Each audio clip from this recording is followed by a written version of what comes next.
Hare Krishna, dear devotees, please accept my humble obeisances. All glories to Srila Prabhupada. Welcome to this morning's Srimad Bhagavatam class. It's from Canto 2, which is entitled The Cosmic Manifestation, Chapter 3, which is entitled Pure Devotional Service, The Change in Heart. And this morning we're doing text number 21. And we're also very fortunate to have Her Grace Vrndavanesvari Radhika from Mataji from ISKCON, Philadelphia, to give the class. Hare Krishna Mataji, please accept my obeisances. All glories to Srila Prabhupada. Hare Krishna, please accept mine. All glories to Prabhupada. Good morning, everybody. We'll just jump in.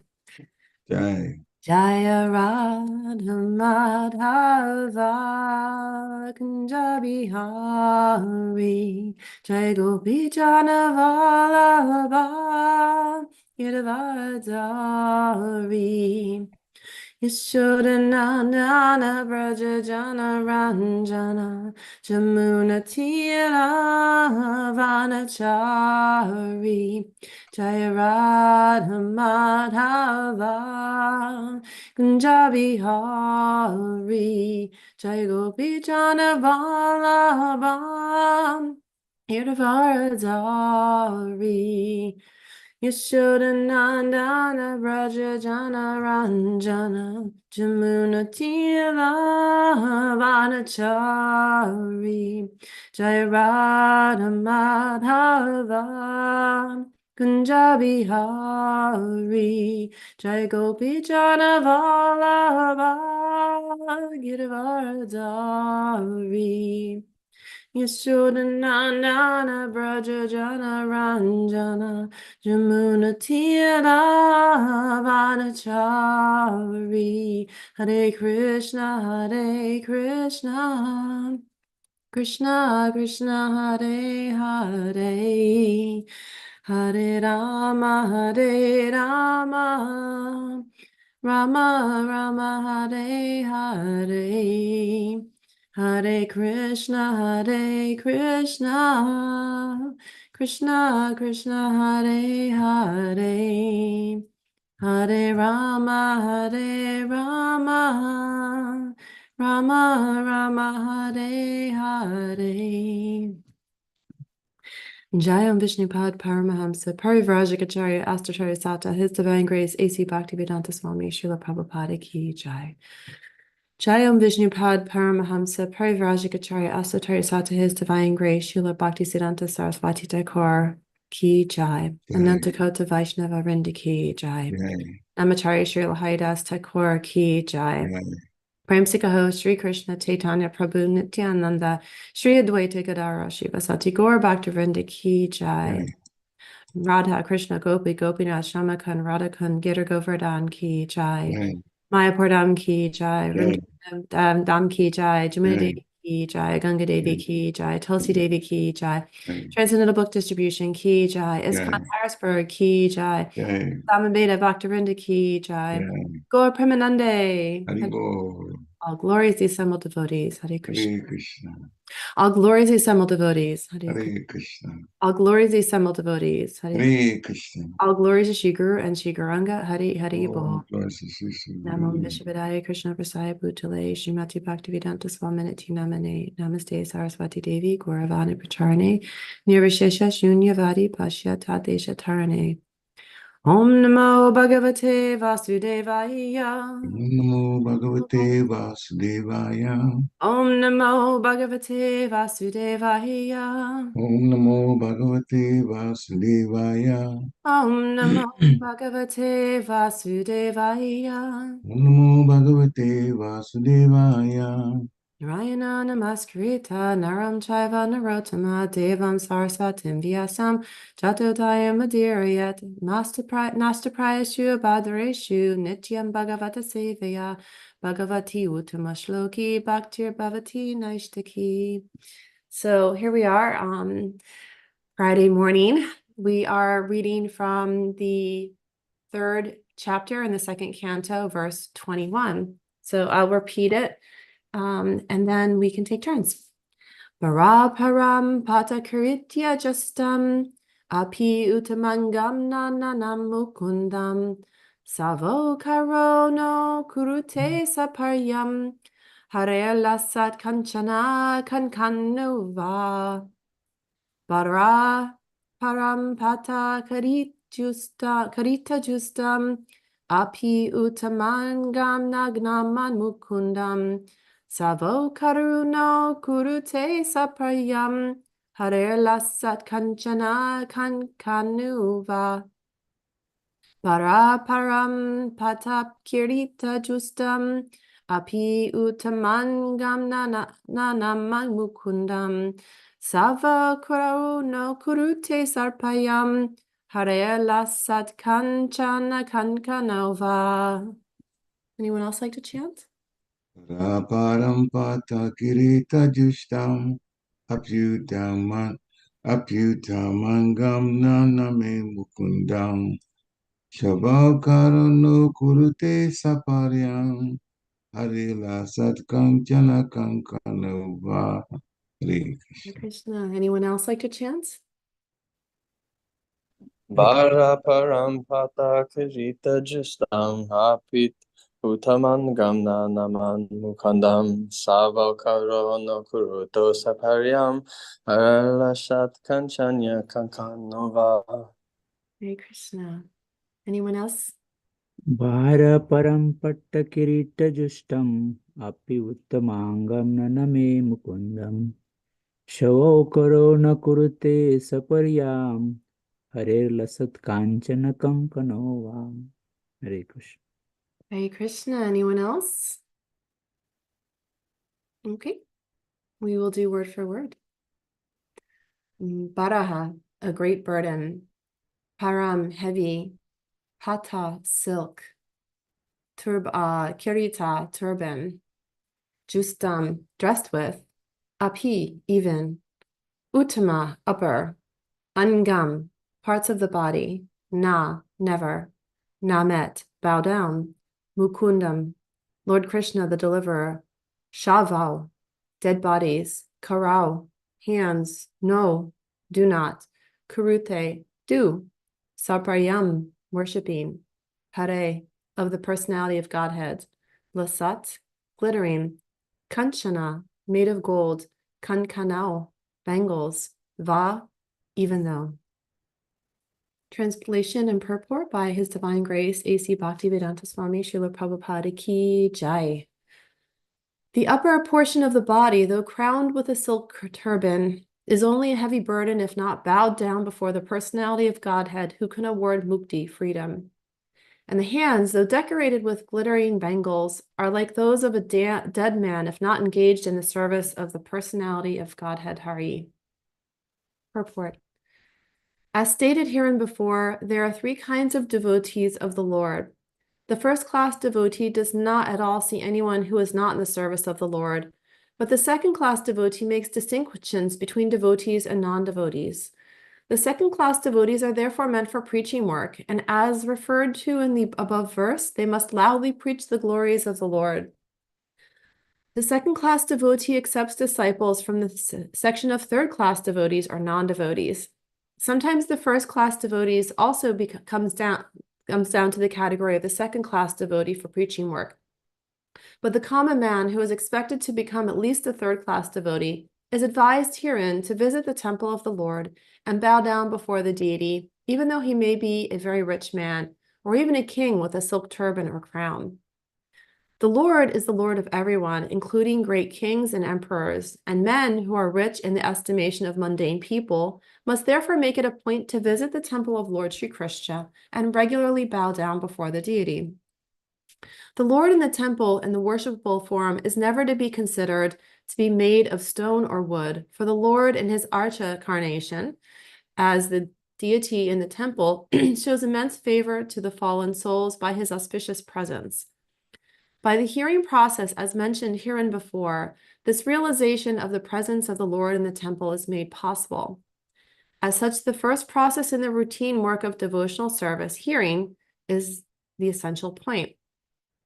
Hearing by all classes of devotees from the authentic sources like Bhagavad Gita and Srimad Bhagavatam is essential. The common man who is puffed up with his material position and does not bow down before the deity of the Lord in the temple, or who defies temple worship without any knowledge of the science, must know that his so-called turban or crown will only succeed in further drowning him in the water of the ocean of material existence. A drowning man with a heavy weight on his head is sure to go down more swiftly than those who have no heavy weight. A foolish, puffed-up man defies the science of God and says that God has no meaning for him. But when he is in the grip of God's law and is caught by some disease like cerebral thrombosis, that godless man sinks into the ocean of nescience by the weight of his material acquisition. Advancement of material science without God consciousness is a heavy load on the head of human society. And so one must take heed of this great warning. The common man, if he has no time to worship the Lord, may at least engage his hands for a few seconds in washing or sweeping the Lord's temple. Maharaj Pratapuruda, the great powerful king of Orissa, was always very busy with heavy state responsibilities, yet he made a point to sweep the temple of Lord Jagannath at Puri once a year during the festival of the Lord. The idea is that however important a man one may be, he must accept the supremacy of the Supreme Lord. This God consciousness will help a man even in his material prosperity. Maharaj Prataparudra's subordination before Lord Jagannath made him a powerful king, so much so that even the great Patham in his time could not enter into Orissa on account of the powerful Maharaj Prataparudra. And in his at last, Maharaj Prataparudra was graced by Lord Sri Chaitanya on the very grounds of his acceptance of subordination to the Lord of the universe. So even though a rich man's wife has glittering bangles made of gold on her hands, she must engage herself in rendering service to the Lord. Om Jnana Tamaranjasya Gyananjana Shalakaya Chakshur Unmilatamyene Tashme Shri Gurave Namaha. Shri Chaitanya Manobistam Stapitam Yena Bhutale Svayam Rupa Kadadmayam Dadati Sadpatantikam. Jaya Shri Krishna Chaitanya Prabhu Nityananda Shri Advaita Gadara Shivasati Gaura Bhaktivinoda. Vanchakalpatarubhyas Kripa Sindhu Devi Chapatitanam Pavanebhyo Vaishnavebhyo Namo Namaha. Namo Om Vishnu Padaya Krishna Vasai Bhutale Srimati Bhakti Charma Swami Namane Snigdha Chaita Super Native Adman Mantrasa Pluton Prabhupada Gadapada Nama Bhakti Charapada. So I'll read the translation again, and then we'll dive into the purport a little bit. The upper portion of the body, though crowned with a silk turban, is only a heavy burden if not bowed down before the personality of Godhead, who can award mukti, freedom. And the hands, though decorated with glittering bangles, are like those of a dead man if not engaged in the service of the personality of Godhead, Hari. So here, Prabhupada in his purport is going into the different classes of devotees, which I'm going to go into in a minute, but I wanted to dive a little bit into this purport about the different ways that we can engage and one can engage in serving the Lord, even just by visiting the temple regularly, bowing down to the deities. And this is something, especially for those who are coming from a Western background, this is a newer concept with going into the temple and worshiping the deities. But it's an important thing to remember that when we see the deities on the altar, they are not just stone or wood. And Prabhupada made a point to bring this out as well. They're never to be considered just a statue. That they are really the God has been is in those deities.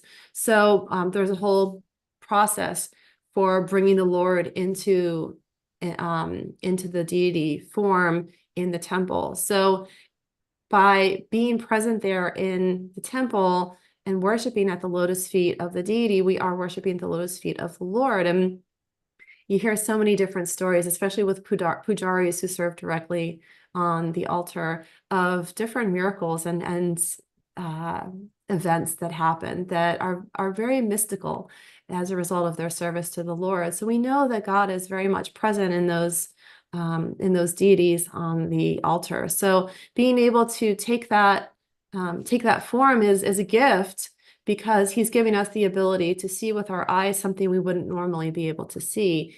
As we want to see God in front of us. We want to, pray to the Lord directly. Arjuna had that opportunity to have the Lord in human form, I say human form, standing right next to him on the chariot.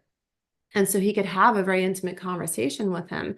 And in our material existence here in Kali Yuga, we are not afforded the opportunity to be standing right next to Krishna on the chariot. However, Krishna has been so merciful to us to give us this opportunity to visit him in this form. And that's a very beautiful thing. So when we take advantage of visiting the Lord in that form, we are truly seeking the presence of the Lord, even though our eyes can't see the effulgence of the Lord. We can see the Lord in this form, and that's for our material eyes to take in, to give us reassurance that the Lord is there for us, and those prayers are heard. So that is being able to go to the temple and really bow to the deities. If you have darshan in your temples, I know ISKCON Philadelphia, they send out a daily darshan with the deity pictures, to be able to even just see the pictures of the Lord is also very, very beneficial. So if you're not able to get to the temple on a regular basis, to even just be able to see that darshan is still very, very potent. So Prabhupada's encouraging all of us that we still must take this on. And he's pointing out too that this is not to be considered a lesser thing than meditation. The different yugas have their different ways of service. In the first yuga, in Satya Yuga, meditation was the way, the yuga dharma. That's the activity for that yuga for worshiping the Lord. And then as it goes on, in Treta Yuga, or in Dwapara Yuga actually, was the Yuga Dharma in the second Yuga. The Yuga Dharma is doing art offerings through yajna. Yajna is the second, and then the third. In Treta Yuga, they got switched for our Kali Yuga, our span of time, but Treta Yuga and Dwapara Yuga are switched around. But in the third Yuga, that Yuga Dharma is deity worship, and in our Yuga Dharma, it's considered to be chanting of the holy names. But deity worship is still so important for us, even though it's not part of what's considered our Yuga Dharma. We take all of those aspects from the prior yugas and we bring them into the prior yuga, but knowing that the focus for our yuga is in the Kali Yuga time is chanting. And so even the chanting combined with the visiting of the deities, combined with doing the yajna, those are all considered to be very auspicious and very beneficial for us. And so it's important that we take those to heart. And Prabhupada here is talking about the foolish man, the materialistic person that is so caught up in their lives, so caught up in their material work and activities that they don't do this.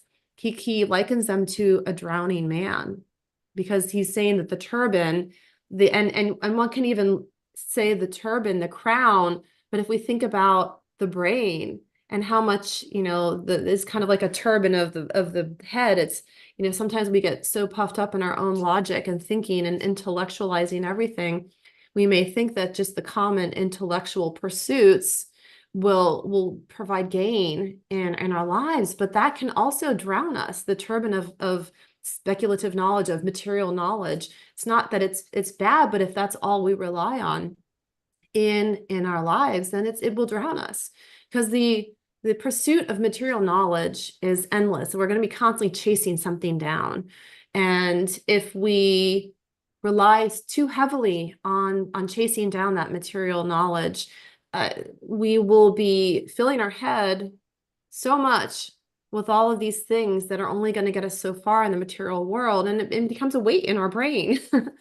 And it can drown us, because we don't leave space then for the true knowledge, the knowledge of the Supreme, the knowledge of self, the science of self-realization. This is one of Prabhupada's books. So it doesn't leave enough space for us to really pursue the real science, the real intelligence that we need to move on in the next life.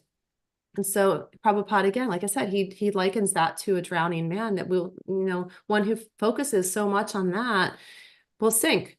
And then they have a disease. He uses the cerebral thrombosis, which is horrendous. It's a horrible disease, or it's a horrible condition. And so, we can have such a strong brain, and then something can go wrong like that. And then what do we have left?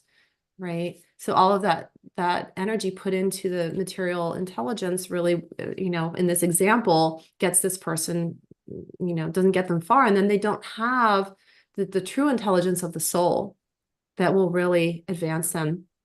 And they're, beyond this physical life.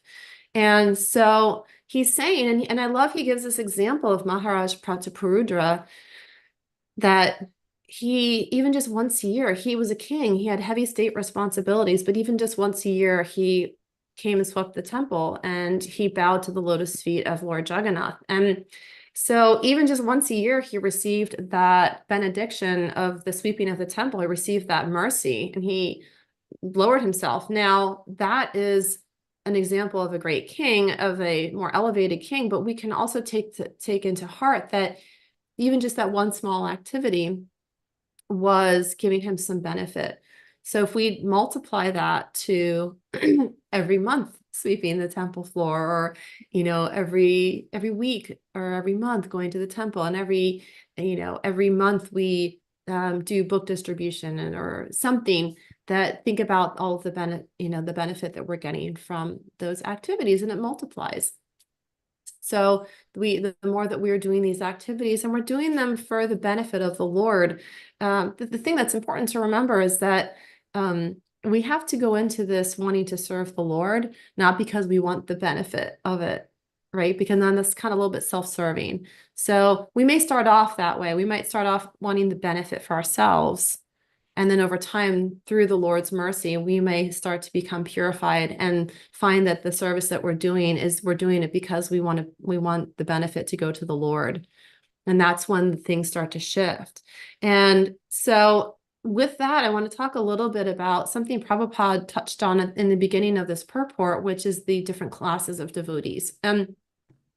In Nectar of Instruction, there is a little bit more of a detailed understanding of these three different classes of devotees. There's the Kanishta Adhikari, the Madhyama Adhikari, and the Uttama Adhikari.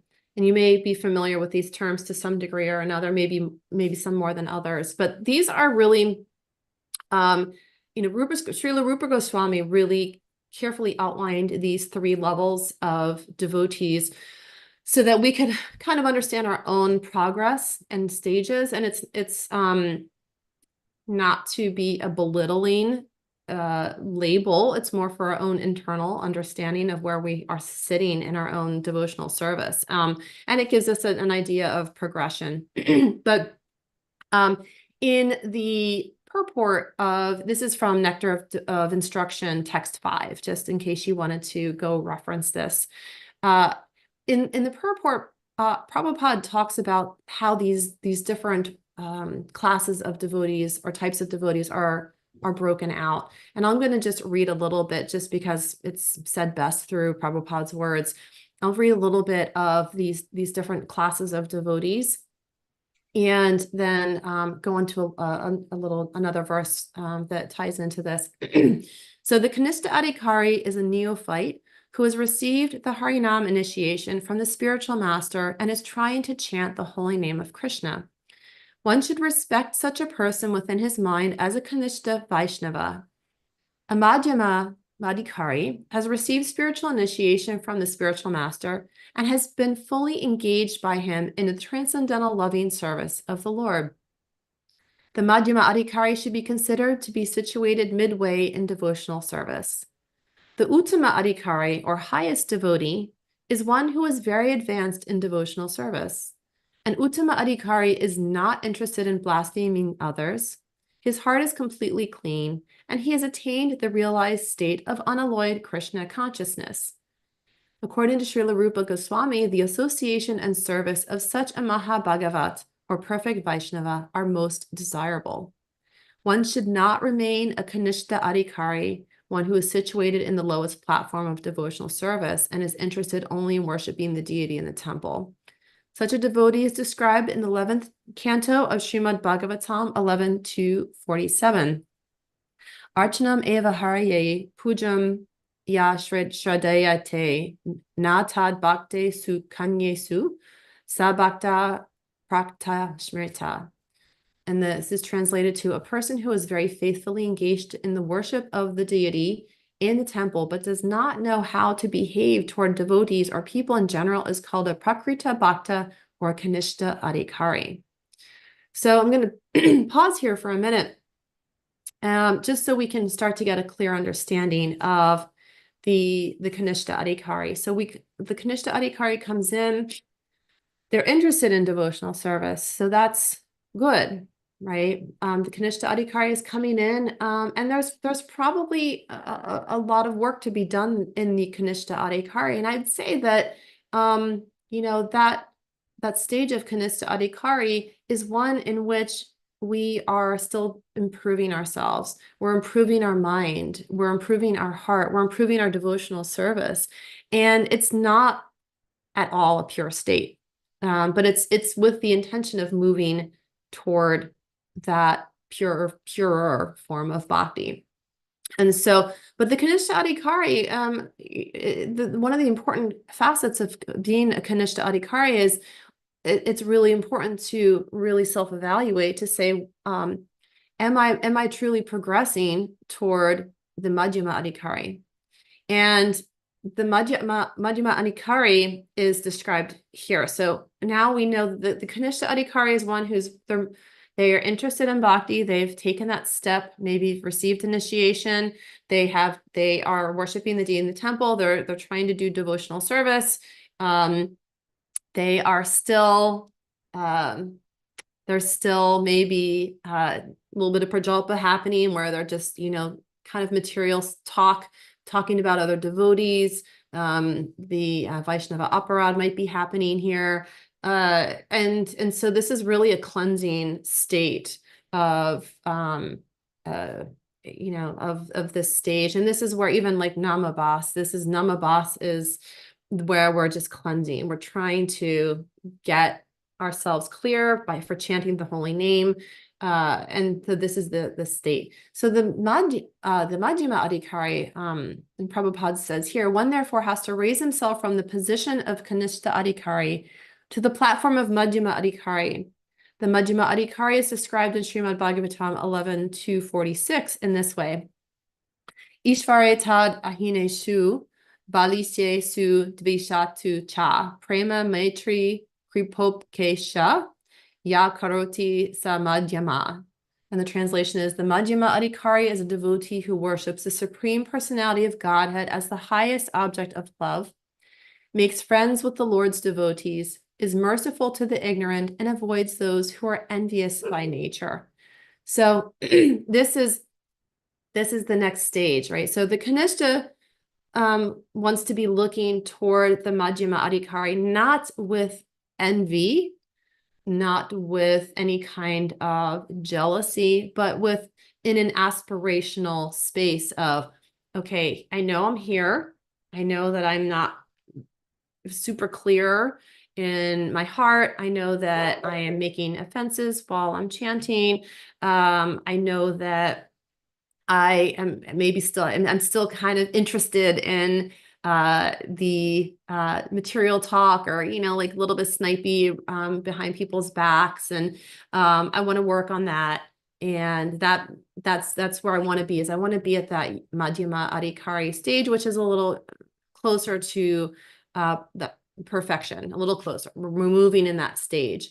And making friends with the devotees of the Lord, merciful to the ignorant, and avoiding those who are envious by nature. So this is a really good middle stage. It's a stepping point. And as Prabhupada points out, that this middle stage, the second stage or type of devotee, is really where the preaching happens. And the preaching happens also as the kanishta adhikari, but really the Madhyama adhikari is wanting to go out. They're wanting to go out into the world, and because they're merciful to the ignorance, They're merciful to, those who are not devotees of the Lord. They're wanting to go out and share the gift of bhakti, share the gift of Krishna to all who are wanting to listen. And you'll see the people, going out, they're like, I want to share this because I think that it's wonderful. And gosh, when I, come across a great book or come across a great recipe, don't I just want to tell everybody about it and share it with everybody I know? And this is the mindset of the Madhyama Adhikari. They just want to share this with the world, share bhakti. And so through this, through this continuous cleansing, through the pure chanting, this Madhyama Adhikari is cleansed. They worship the Supreme Personality of Godhead more purely, and they are the ones that are setting that higher example. Okay, so I'm going to keep reading. So this is as Prabhupada continues, this is the way to cultivate devotional service properly. Therefore, in this verse, Srila Rupa Goswami has advised us how to treat various devotees. We can see from practical experience that there are different types of Vaishnavas. The Prakrita Sahajas generally chant the Hare Krishna Mahamantra, yet they are attached to women, money, and intoxication.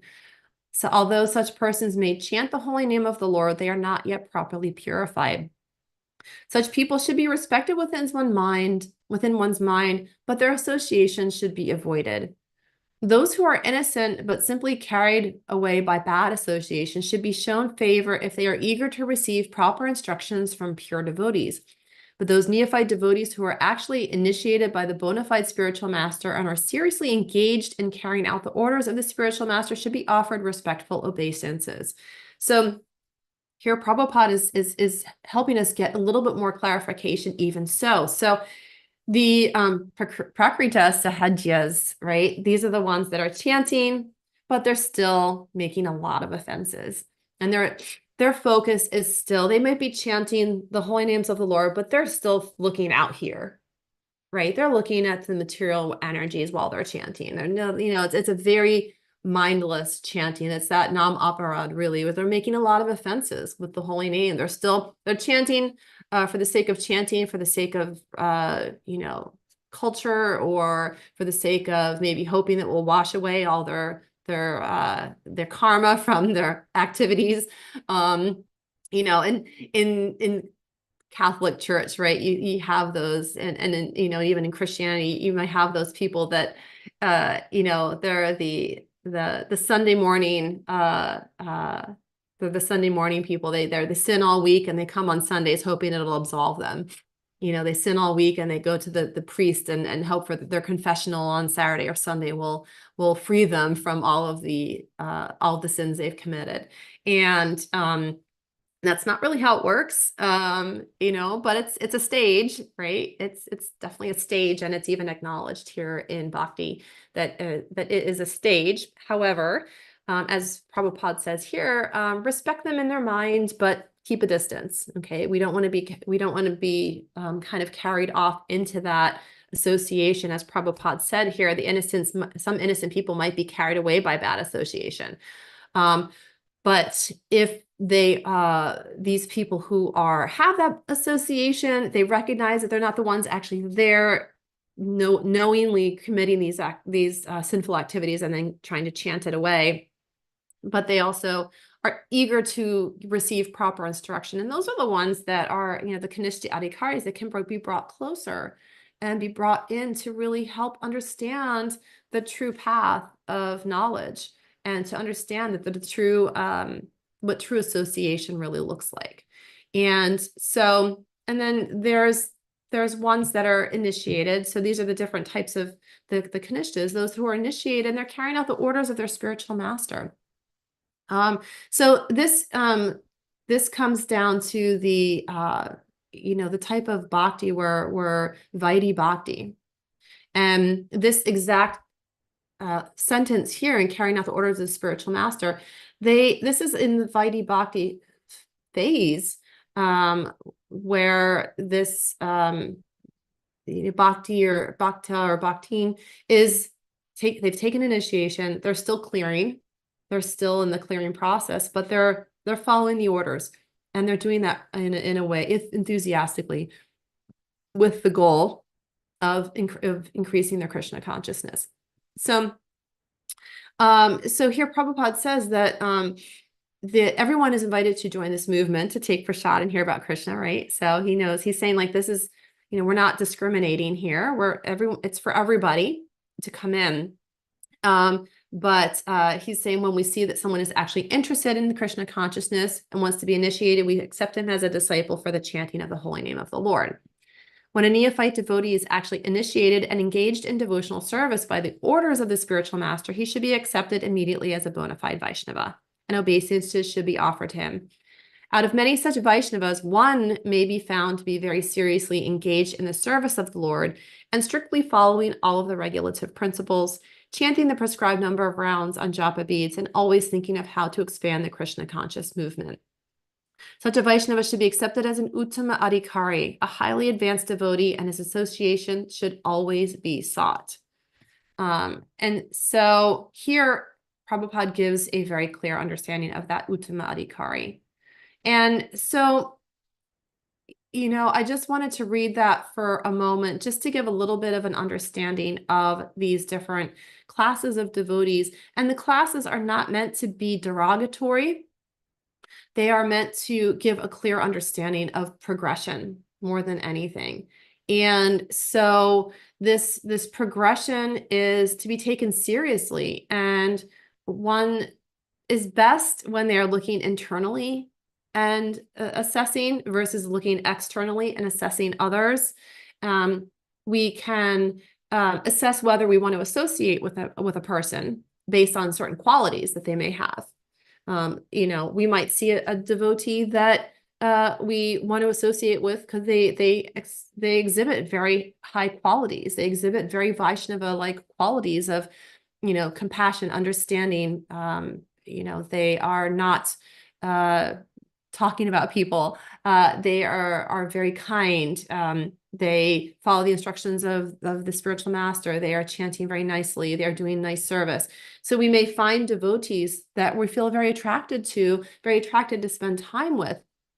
And so in that sense, then we observe their behaviors and think, those are nice, very nice behaviors. I would like to learn how to progress to the point where I can naturally also have those behaviors. So again, like I said, it's an internal assessment of saying, I see this person there, they feel very elevated to me, and I want to spend more time with them so I can learn from them, versus looking at that person like, oh, they think they're just so much, and feeling envy. Now, on the flip side of that, we can look at someone and see maybe some not so desirable qualities. And we may think to ourselves, oh, that person's just lower. They're just, just a neophyte. They're doing this and this. And again, we may naturally just come to that conclusion, but it's more for us to assess, to say, this person has qualities which don't feel good to me.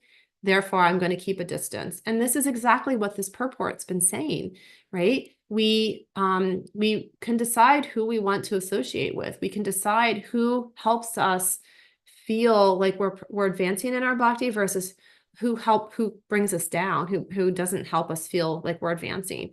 And that's a really great litmus test for us in terms of who we choose to associate with.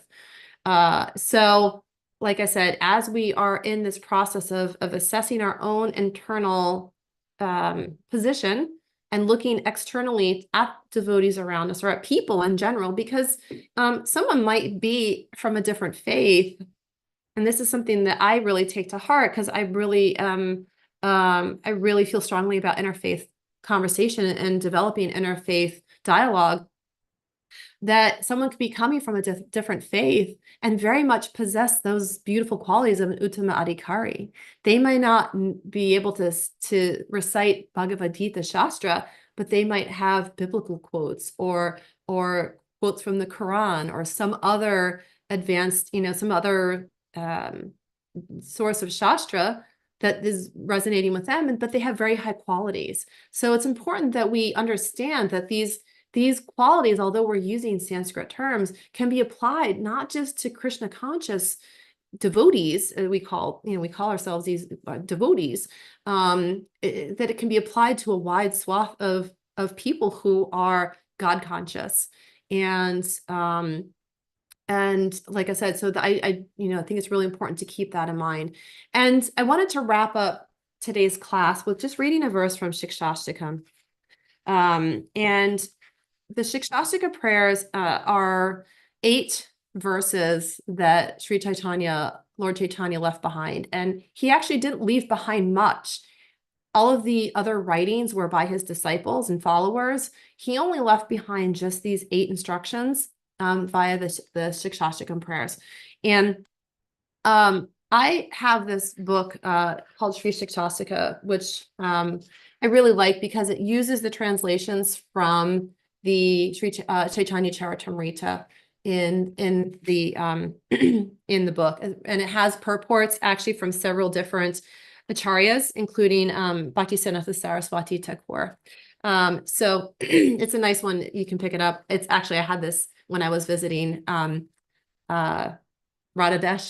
They have an amazing bookstore in Radhadesh. If you ever have a chance to go, they have the full set of, they have everything there. It's just dynamite if you ever get to Radhadesh and get to their bookstore there. It's mind-boggling. I spent hours and hours. I've been to Radhadesh a number of times, and every time I go there, I call them up and I'm like, can you please open the bookstore for me? I'm only here for a couple of days and I need to add some weight to my suitcase. So anyway, this book isn't so easily found, but they do have it there. So the shloka I wanted to read from the Shikshashtakam prayers is the 3rd shloka. And it reminds me of what we're talking about here with the adhikaris, the Kanishta adhikari, the Madhava adhikari, the Uttama adhikari. Trinat api suni chena tara eva sahishnuna amanina mahatena kirtanina sadahari. And this is one who thinks himself lower than the grass, who is more tolerant than a tree, and who does not expect personal honor, yet is always prepared to give all respect to others, can very easily chant the holy name of the Lord. And this, to me, is the Uttama Adhikari. They're very humble. They are very much willing to give others, the acknowledgement and the praise, and they're not needing so much to collect it for themselves. And so this Shikshashtika prayer is something that's chanted in the morning at the temple during the morning program, Mangala Arati. And it's something that is something we can also chant when we are starting our rounds, when we're finishing our rounds. These are things that are can be really nice tools to add into our day. The Shikshashtika prayers are very sweet. They are really looking at the humble state of the devotee and looking into the heart of Lord Chaitanya to see he incarnated into the body in order to experience the glories of Radharani. Because Krishna wanted to understand what Radharani felt when she saw him, what Radharani felt in her longing for him. And so he incarnated as Lord Chaitanya with the golden skin to really feel that vibe and to emulate those qualities and to bring those qualities through, and also for Kali Yuga too, to help propagate the holy names. So Lord Chaitanya, when he left these prayers, what he was leaving was that desire. He was leaving the prayers that were really showing his deep love and desire for the Lord.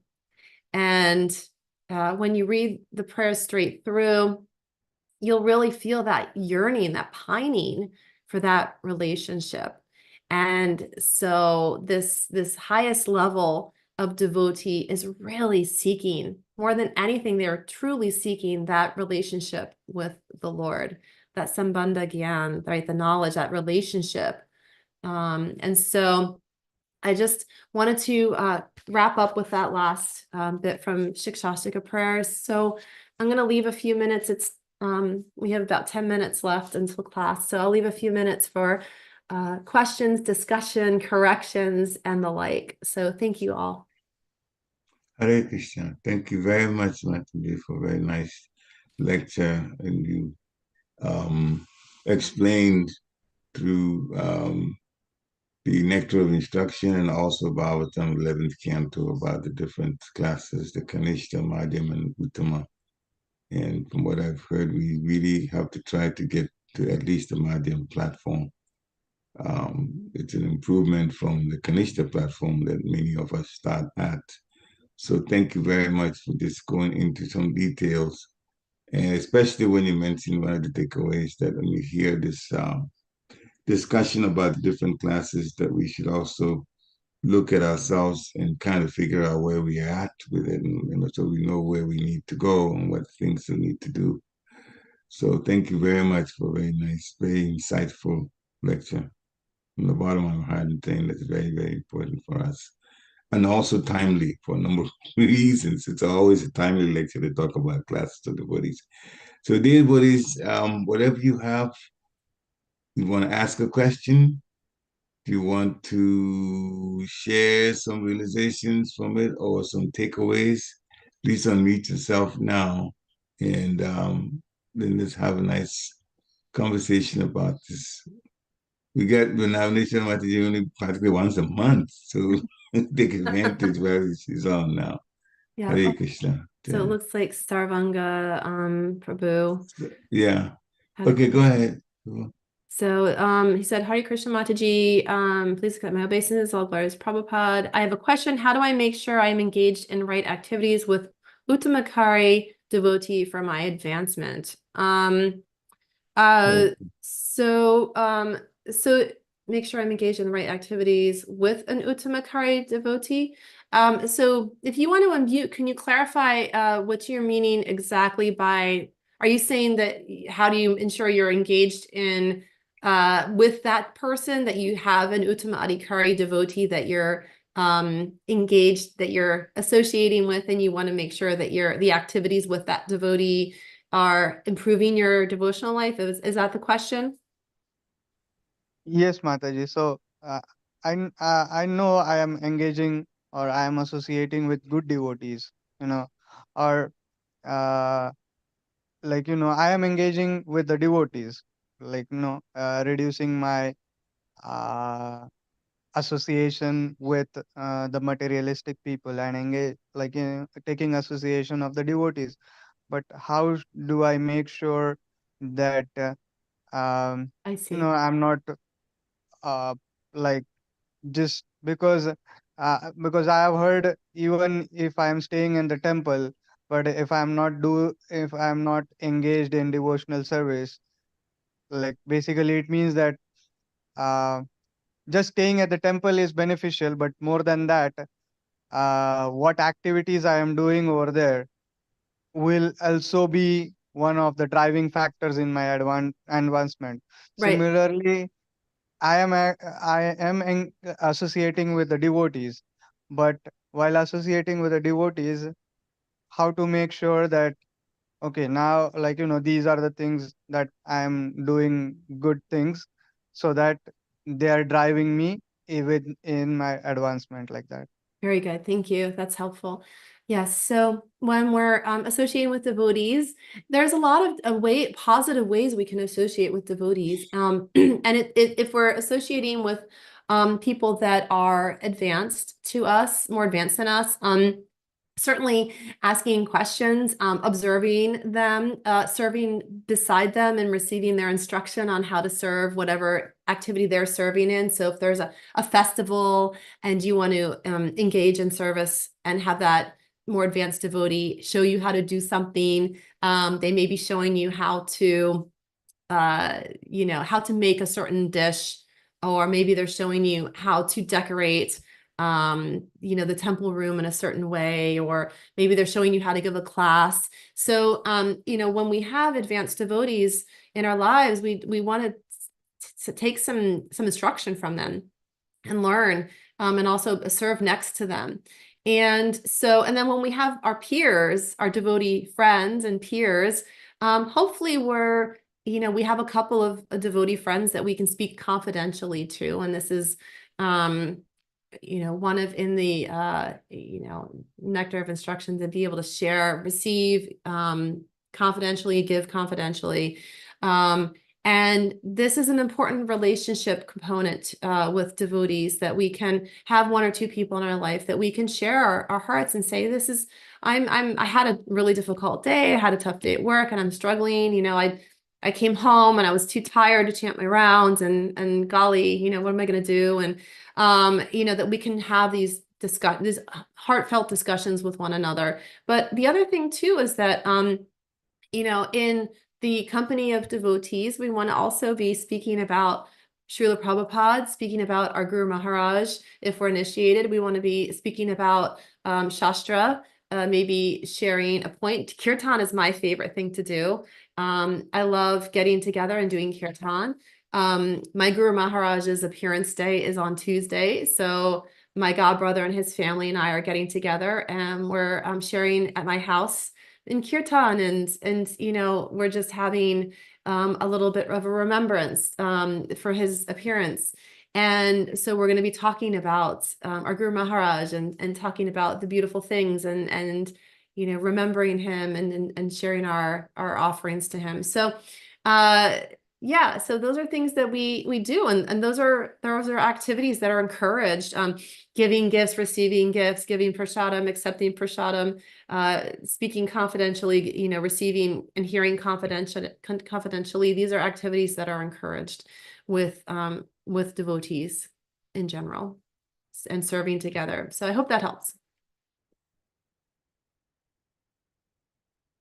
So great. Yes, Mataji. Sorry. Okay.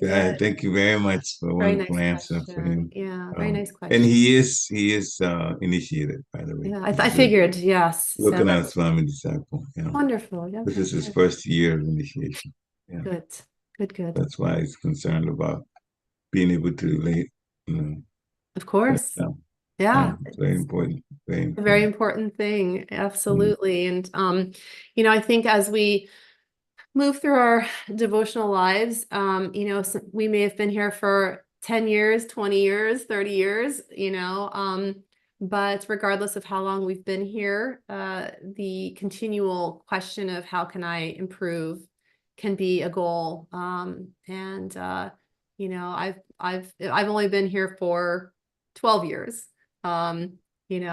but it's I feel like I'm just getting started sometimes. So it's really a long journey, but it's an endless journey. So it's that constant pursuit to to try and improve ourselves. And sometimes we take two steps forward, sometimes we take a step backwards.